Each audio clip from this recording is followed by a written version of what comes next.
welcome to my channel. My name is Kelly, also known as Roro and Kids, and today I'm going to talk to you about how I got on with my Make 9 of 2025. And we can say not very well. I like planning a Make 9 because if I don't have things set in stone of what I am going to make that year, when I go to cast something on, I get so much overwhelm looking through patterns and trying to figure out if I've got the yarn or if I need the yarn and things like that. I get so much overwhelm in that I end up not casting anything on. I can't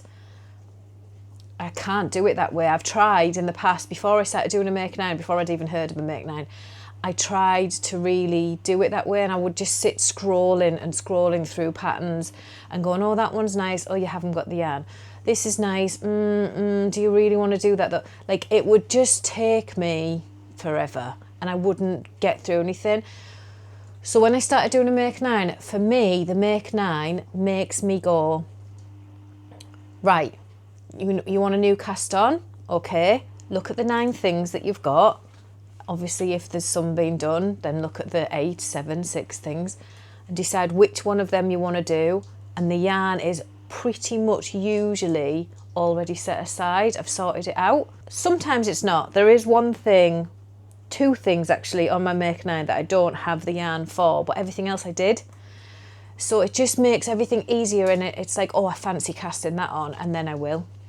So it just takes that overwhelm away from me. It just works for me personally, and I enjoy the Make 9. Doesn't mean I get them done though, but I'm not bothered if I don't finish my Make 9. It's just a fun thing, and it just takes away my overwhelm, and that's why I do it. This year, I think it might be the worst I've ever done with my Make 9. It's been quite a busy year of sock knitting because I've run a year-long Cal. What else have I knitted this year? Wedding hearts, and not that I did many of them. And let me look at my Ravelry. I did some designs and things. I think it's mainly been new designs, socks, and a couple of patterns. Yeah, it's not really been... I feel like I haven't knitted much this year. I don't know. I've been very slow. I haven't had a lot of knitting time, which is an issue, and I want to fix that next year. In 2026, it might be 2026 when you watch this, and I don't mean I want to fix it in 2027.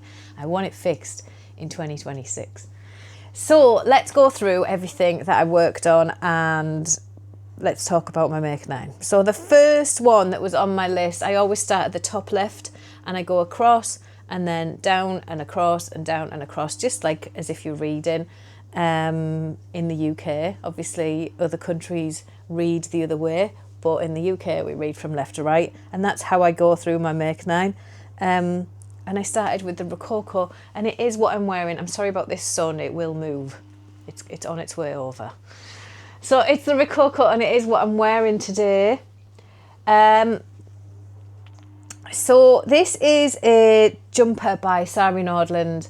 It had been on my Make 9 since I started my Make 9. I think it just kept moving over because I really wanted to make it, but I just never got time to make it. So this year, 2025, I splodged it right at the top and was like, that is your priority cast on. The top left is priority cast on. And I did, and I managed to do it. So I knitted this, have I got my date? Yes, I cast it on the January 28th, 2025, and completed it May 22nd, 2025. It took me a lot longer because I had other projects in between. But there it says in my notes that I took a break from this to concentrate on work knitting. So I knitted this in Drops Nepal in the purple mix colourway. Looking on here, I ordered 19 balls of it. I definitely didn't use that much. I have a good chunk left, enough to do a vest, I think. I do have a fair few left, at least like 5, 6 balls, I think, left. I think I found it very difficult with this jumper because I couldn't get gauge, and I think I can't remember which way around it is, and I always forget this, but on Ravelry it tells you one way, and on the pattern it tells you another, and one it tells you DK and one it tells you Aran or worsted. And I was really like, and the gauge is a really odd gauge to get, and I couldn't get it. I think it's 19 stitches in the gauge, and I ended up using this, which is an Aran weight. Nepal is an Aran weight, and I got 20 stitches. Yeah, I don't think I changed the size that I was going to do, or did I? Maybe I went up a size. I can't remember. It's like a year ago. I can't remember. I've knitted some things since then. I can't remember. That's my cat scratching at the door, but he doesn't want to go out. He just likes scratching the door. He's a nuisance. I couldn't get gauge, and I did have to like mess about a little bit. However, I do love my finished jumper. It is a very dense fabric. It's also the heaviest jumper I own. It's so heavy when you pick it up. It's not heavy when you've got it on. It's lovely and warm. It's a really dense fabric. But when you pick it up, it's like, oof, you can really feel the weight in it, which is bizarre. So the Rococo is basically a top-down yoke sweater by Sari Nordlund, and it's got this extensive lace work along the top. I'll show you it on the sleeves because that sun has moved and has been annoying. You should be able to see there, I think. And if not, I'll show you again later when the sun's moved. It has lots of bubbles, and there's twisted stitches, there's wrapped stitches. I don't think they're on the sleeve, are they? There's wrapped stitches. Let's see if you can see them. You see these wrapped sections here and everything. It is absolutely beautiful. I'll pop some pictures up of me in it rather than me trying to show you like this. She does give you an option in the pattern to omit the bobbles if you don't want to do the bobbles. It's a very extensive yoke, and the yoke took me a long time. And then once you've done the yoke, it's just straighten it in, and then it's not so bad. There's nothing along the bottom hem or anything, just the sleeves. But it is definitely a favourite jumper of just picking up and throwing on because it's lovely and warm. And I like the wide neckline as well. I don't like jumpers that come too close to your neck and choke you a bit. I do like that this is a nice wide neckline. There is short rows in it as well to bring it down at the front. And it's Sari Nordlund. It's a good pattern. She's great with jumpers, bad with socks. Great with jumpers. I'm just going to say that. Hang on, get me a cup of tea. Yes, that was the first one off my make-9, which was the Rococo, and I do recommend the pattern. When I cast off a jumper, I do like to have another jumper on the needles, like straight away. I like to have a jumper on the needles. It's just, I don't know, I do.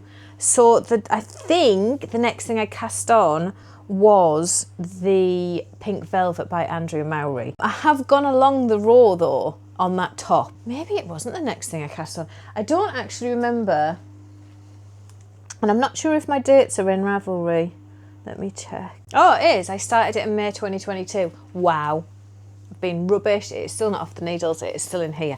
I have really stalled with this one. This is my Pink Velvet.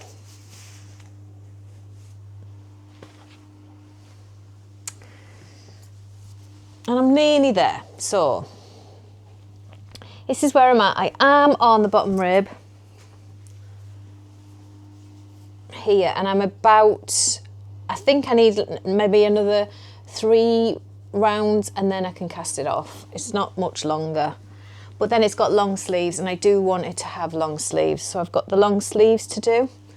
So Pink Velvet, for those of you who don't know, is by Andrea Mowry. It is a 4-ply jumper, but I'll put her picture up, but the top itself is, the colour work is done in Boucle in the exact same shade as the body. So it makes this, because the Boucle doesn't absorb the dye as much as the Merino or whatever it is she used, the Boucle is like a paler pink to the rest of the body of her jumper.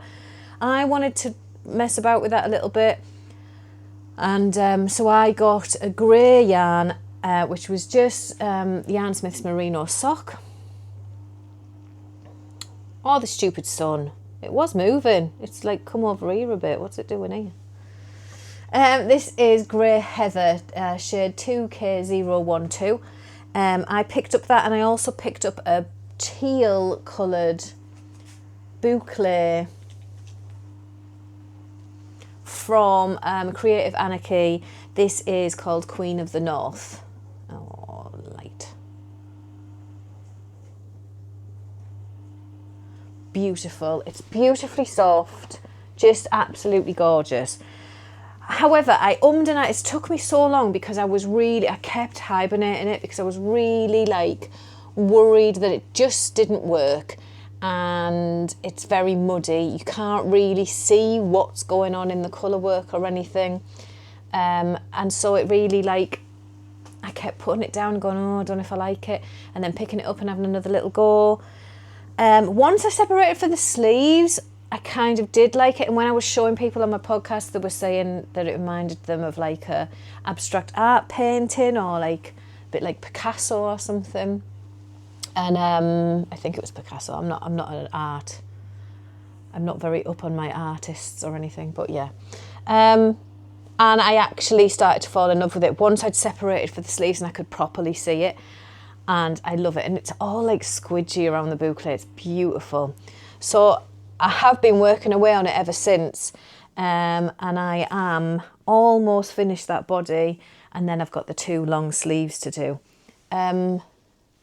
Yeah, I just think it's so pretty, and I just want to get it done now, but it's obviously on hold because Christmas knits and things like that. It was my main priority for a little while there, but it's slipped back again. I do want to get it finished in the new year. One of the first things I want to get done is that in the new year. I want it off my needles now. I'm a bit sick of it, but I do love it, and I do want to be able to wear it next year. Hopefully, the next podcast that I record, it's a finished object, because that's not going to be until like January.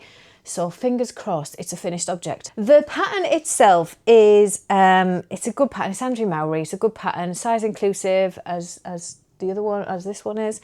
And the colour work is pretty simple. It's all charted. I don't believe that it's written out. No, it's not. It's just charted. As most colour work things are, to be fair. Like lace, you expect it written and charted these days, but colour work, it's usually just charted. There's not really much to tell you about it. It's a top down yoke, and then you separate for the sleeves and you do the rest of it. I actually thought it was a short sleeved top, and I'd said last year in 2024, I'd said I want to only do long sleeved items because I've got lots of tees, but I have no like nice warm woolly jumpers, and that's what I wanted to do. And then that was in my list, but I thought it was a tee. I don't really know what went on there, but it is long sleeves, and I thought about doing it as a tee, but I've decided I am going to do it as long sleeves because that was my plan for last year. So yes, I am plodding on with it, and it will be done very soon. I'll do the sleeves 2 at a time, more than likely, and just knock them out.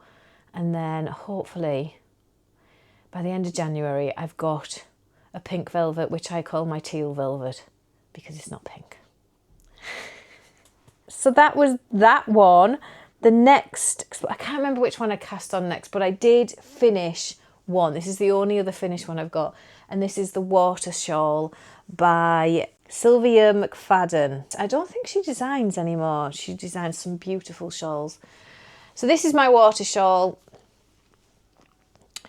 So when I first decided I was going to make this, for some reason, I don't know why, because you can see that it's big, I thought it was a one skein shawl, and I was going to use my Rosie's Moments gifter ball to do it, and that's what I'd said in my original what I'm doing for Make 9 this year video.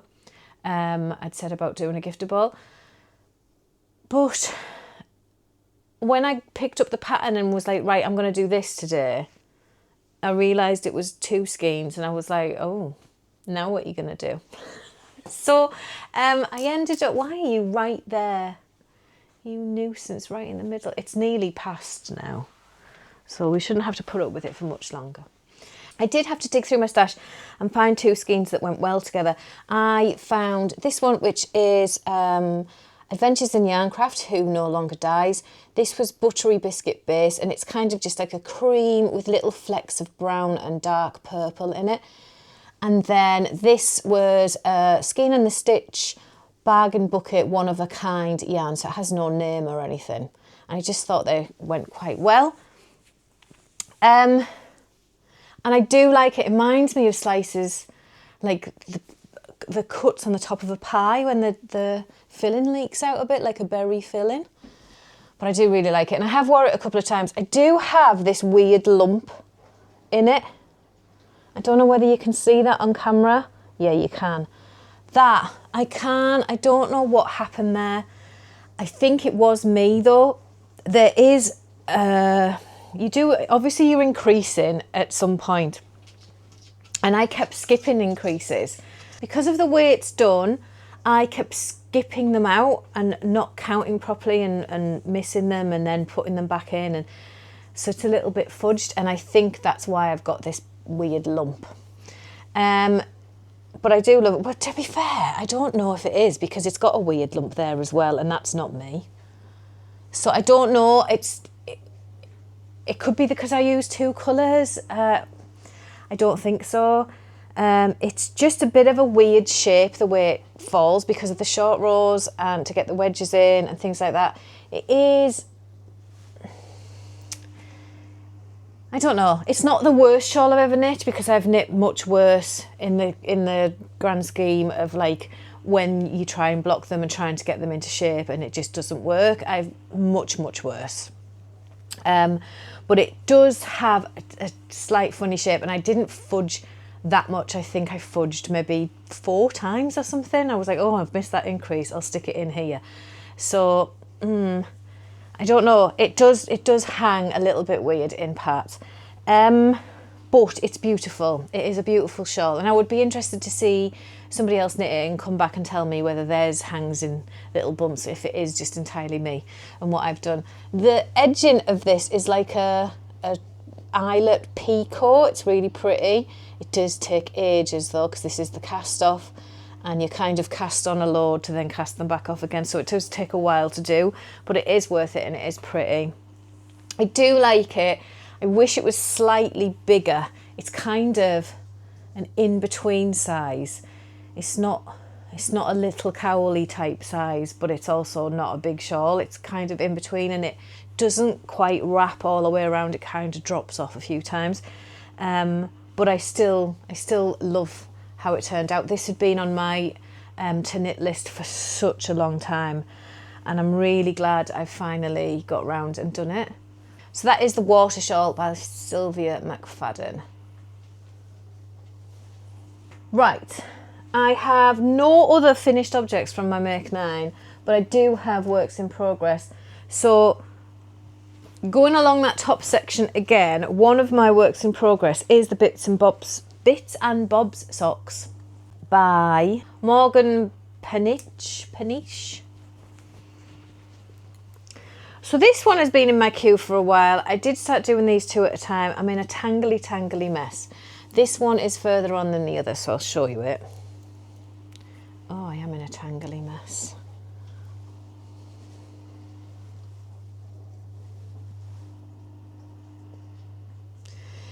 So I originally wanted to do these with scraps, and I did try, but what I didn't really realise, and I probably should have, it's not really the designer's fault or anything, but you can't really use any sort of variegation. It has, oh, that sun's pretty much gone. Yay! You can't really have a lot of variegation. You pretty much need solids to knit it in, because these little bits here get completely lost. So when I did it, I picked out a load of blues and pinks of my scraps, but like they were a bit variegated and they just got completely lost. So my husband had bought me a sock set, a fade set a good few years ago from Botanical Yarns, and it was all these different pinks and and they're all sparkly, and it was beautiful, but some of the colours were incredibly close together. They were practically the same colour, and I kind of didn't really know what to do with it. They're so similar.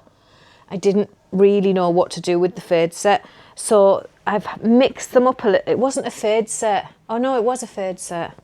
But yeah, the colours were just, they didn't look faded. They just looked really, really the same.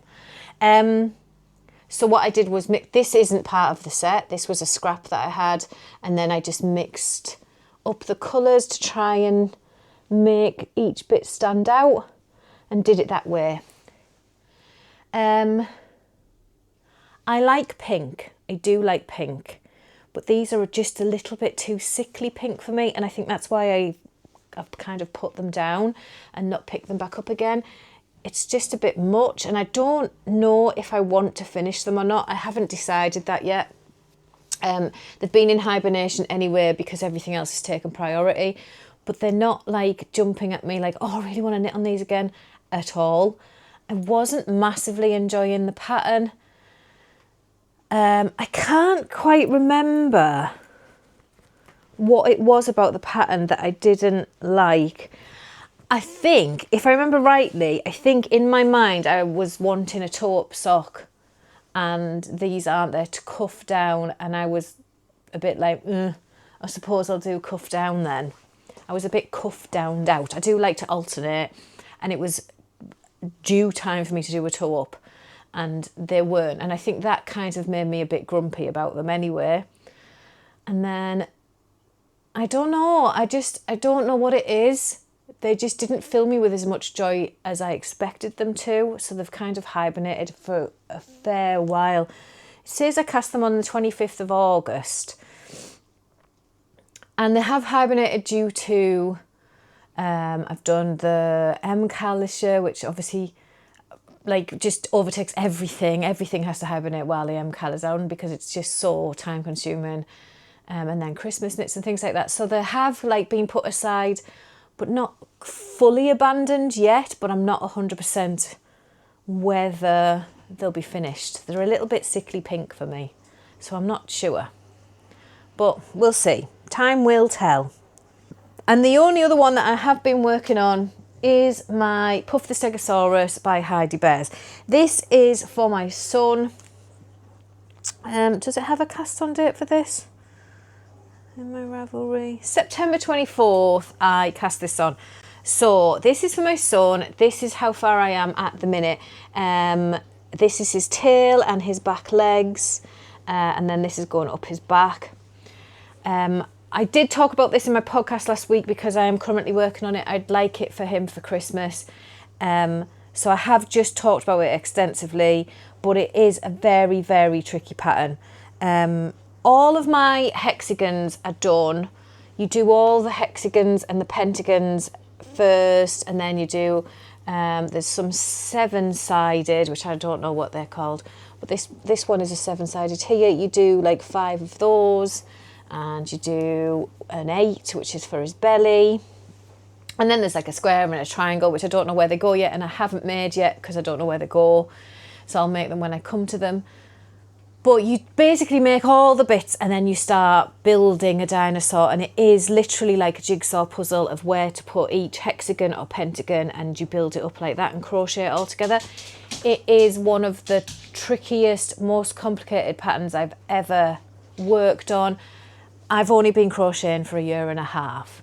So if that makes a difference, maybe it does, I don't know. It's just... once you get into the swing of it, it makes sense. But at the beginning, I was really struggling and I was really thinking that I wasn't going to be able to do it. Hence his very knobbly wobbly tail. But it's a toy, so I'm not bothered about that. I'm just going to stuff it to within an inch of its life, and it'll tootle off into my son's bedroom where he will love it. But yes, I have always wanted to do one of Heidi Bear's African flower animals. She had the hippo, always draws my eye. The sheep as well. I always want to do the sheep, But after doing this one, I can't see me doing another. And that's not because they're not well written or anything. They are. She's amazing at what she does, but it's just a little bit too fiddly and faffy for me, and I don't think I would do it at my leisure. I don't know. If my son asked me to do the Triceratops, which is actually his favourite dinosaur, I might. We'll see. He's 9 now, so he's getting to the point where he doesn't need me to make him dinosaurs anymore, but we'll see. We will see. The yarn was mostly chosen by my son. All the hexes and everything were just scraps, and I was doing like pinky ones and stuff, but he asked me, could it have, his favourite colour is blue, could it have more blue, purple and orange in, please? So that's why there's lots of blue, purple, orange in there. And he saw this one and loved it, so I did a fair few with that yarn in them. There's another one, but it was all chosen by him. And then I was doing a white main colour, but he chose this, which is West Yorkshire Spinners. I don't remember the colourway, so I'll write that on the screen of what the actual colour is, but that's the colour he wanted as the outer, and that's just been sat in my stash for God knows how long. So that's why it's like a purpley orange pink dinosaur, and hopefully I can get that done in time for Christmas. You will be seeing this after Christmas, but hopefully that is a complete dinosaur by the time you see this. So that is all I managed to work on from my Make 9, which is pretty sad considering I didn't have that many. But I did do the 3 across the top and then the 2 on either side of the middle. That middle one is the Hidden Paths wall hanging by Lana Jois. So this was it Aran weight? Yes, it was an Aran weight wall hanging, and I still want to do this. It's still on a list. I have spot for it in the house and everything. So that is going to happen eventually. But yeah, it kind of got skipped. I don't have the yarn for that one, which was a reason it got skipped. Next on that list there is the Snow Day Socks by Nicola Furey. I have all the yarn ready for these, and I desperately want to do them. I just haven't had the chance to get them. I wish I'd cast these on instead of the Bits and Bob socks, because I struggled to find the yarn for the Bits and Bob socks. But like I said, I like to go in order, and I was thinking they were down there because that would be late in the year by then, but obviously things got in the way and everything got cast on late, so well, apart from this. So I do wish I hadn't done the Bits and Bob socks and I'd done the Snow Day socks by Nicola, but I am going to do them. There's a few socks by Nicola that I really want to do, and it's something that I'm planning on in the next year, is to do a few more colourwork socks and things if I can, and they are top of my list. I have the yarn, I have everything ready, I just need to get the blooming things cast on, and I want them the exact colour that she has. I love them all together. The next one is the Architecture by Jennifer Wiseman. So this is a scarf that I've actually had the pattern gifted to me by a lovely viewer. Thank you very much once again. It was gifted to me and it's on my list. I set out yarn for this and then realised that it wouldn't work, the yarn that I'd set apart, the same as the water shawl. So I'd set out the yarn, realised it wasn't going to work, and then it kind of like got pushed back because there was a couple of times I was actually going to cast this one on, but I don't have the yarn for it. So it's still on my list to be done eventually, but I need to get some yarn for it. But I think that's going to be such a lovely scarf, and I would really like it for next winter if I can. I want to knit all the things. I need to become an octopus. It's just not fair. The last one on the list is Ilha, I think that is. I'm not 100%, but it's by All In Sucks. I don't know how to say her name. I actually pulled the yarn out for this and went to cast it on one day, and then something cropped up and I couldn't, and then it just sat, and the yarn is still sat in my living room to be cast on. Which is very naughty. I don't even own the pattern. I need to buy the pattern and everything. I didn't get to that point. I literally dug out the yarn for it ready and was like, I'm going to cast that on, and then I just didn't. I have a lace weight yarn and a mohair yarn to work this up, that both yarns have been gifted to me, one by my mum and one by my mother-in-law, funnily enough, and I want to mash them together and make this jumper. I do know one other person who's made this, which is Carla from Sonic Career Repeat, and I see her wear it quite often, and I think it was one of the first jumpers she ever made herself, and I really want to just get it done, but again, it just never happened. Last year, just everything just run away with me, and things just didn't happen, and it's a shame. It is a shame, but that's what a make nine is for, though. For me, a make nine is there just to keep my head straight so that I don't wander off and get overwhelmed by so many patterns that are available. I know that those 9 things are there for me, and I pretty much have the yarn for them. Granted, this time I didn't have the yarn for the wall hanging. I was always going to order that. And the other 2 that I had was the water shawl. The yarn that I'd set aside wasn't going to work, wasn't enough, but I did figure something out. And what was the other one? The architecture, the scarf, the yarn that I had wasn't going to work. I didn't have enough. I think I kind of want to knit it in like a navy or something really like classy sort of colour. Like, that's a classy colour to me. I know a lot of people hate navy. I used to hate navy, but now I really like it. So that's it. That is my make night. I did terrible this year, but it is what it is. I still got lots of knitting done. They just weren't off my make nine. So let me know in the comments below if you do a make nine, and also how you got on this year. Did you finish all your make nine? Did you finish all your make nine? Because that's amazing. But did you go, like, drift off and go and do other things like I do? Or let me know what happens with you and your make nine. I know obviously Ange from Yarn on Yarns does the 12 cast-ons. Oh, that's so daunting. I couldn't do that. I could not do that at all. And I just love that she does, and she does it each year. And I know a few people who do it, and yeah, that blows my mind. I think because I can't sit and cast on that many things. My brain would just go into overdrive and I wouldn't be able to handle it. Obviously, I'm not a monogamous knitter at all. I do need a number of things, but once that number starts to creep up, I start to get a little bit panicky and feel like I have to clear things before I can have something else.